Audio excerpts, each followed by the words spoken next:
And ಆದಷ್ಟು ಬೇಗ 2ನೇ ಹಾಡು ರಿಲೀಸ್ ಆಗುತ್ತೆ. ಹೌದಾ? ಯಾವಾಗ ಮಗ ನಿನ್ಗೇನ ಗೊತ್ತಾ?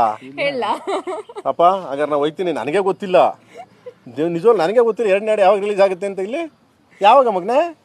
ಆದಷ್ಟು ಬೇಗ, ಅತಿ ಶೀಘ್ರದಲ್ಲಿ. ಅದೇ ಯಾವಾಗ ಯಾವಾಗ ಹೇಳ ನನಗಂತೂ ಗೊತ್ತಿಲ್ಲ ಗುರುವೆ, ನಿಜವಾಗ್ಲು ಮಗ.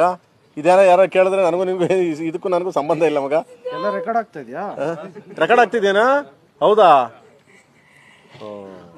Thank you. ಆದಷ್ಟು ಬೇಗ ಸಾಂಗ್, ಸಿನಿಮಾ ಎಲ್ಲ ರಿಲೀಸ್ ಆಗುತ್ತೆ. ನಿಮ್ಮ ಸಪೋರ್ಟ್ ನಮ್ಮ ಇಡೀ ತಂಡ. ಅದನ್ನ ಹೇಳ್ಬಿಡಿ, ರಿಲೀಸ್ ಯಾವಾಗ ಅಂತ ಕೇಳ್ಬಿಡ್ರಪ್ಪ. ಈ ಸಾಂಗ್ ಏನೋ ಗೊತ್ತಿಂದ ಕೇಳ್ಬಿಡಿ. ನಿಜ ಹೇಳ್ತೀನಿ, ಇಲ್ಲಿ 2ನೇ ಹಾಡು 14th ಫೆಬ್ರವರಿ ವ್ಯಾಲೆಂಟೈನ್ಸ್ ಡೇಗೆ. ಸುಪ್ರೀತ್ ಸರ್, ವೆಂಕಟ್ ಸರ್ ಕೇಳಿಸ್ಕೊಂಡ್ರಾ? ನಮಗೂ ಇದಕ್ಕೂ ಸಂಬಂಧ ಇಲ್ಲ, ನಮಗೆ ಸಂಬಂಧ ಇಲ್ಲ. ಹೇಳಿ ಮೇಡಮ್, ಅನೌನ್ಸ್ ಮಾಡ್ಬಿಡಿ. ನೀವೇ ಹೇಳಿದ್ರಿ ನಮ್ಮ ಕಡೆಯಿಂದ ಒಂದು ವ್ಯಾಲೆಂಟೈನ್ಸ್ ಡೇ ಗಿಫ್ಟ್ ಕೊಡ್ತಾ ಇದೀವಿ ಅವ್ರಿಗೆಲ್ಲ ಅಂತ.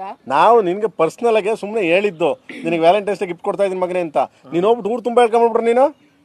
ಸೊ ಅವರು ಪರ್ಸನಲ್ ಆಗಿ ಹೇಳಿದ್ರು ಅವ್ರ ಚಾನೆಲ್ಗೂ. ಯಾರು ನೋಡಲ್ಲಿ ಅದು ಎಡಿಟ್ ಮಾಡ್ತೀರಲ್ಲ ಮೇಡಮ್, ಅದು ಕಿತ್ತಾಕ್ಬಿಡಪ್ಪ.